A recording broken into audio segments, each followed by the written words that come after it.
నా తండ్రి, నా దాత, నా ఇష్టదైవమా, నన్ను మన్ననసేయు నారసింహ, దయయుంచు నా మీద, తప్పులన్నీ క్షమించు, నిగమగోచర నాకు నీవే దిక్కు.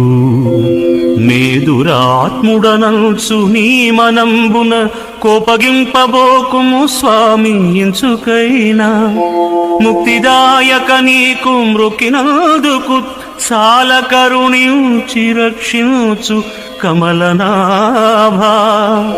దండి దొరవంచు నీ వెంట దగిలినాను, నేడు ప్రత్యక్షమై నన్ను నిర్వహింపు. భూషణ వికాస శ్రీధర్మపుర నివాస, దుష్ట సంహార నరసింహ, దురిత దూరా.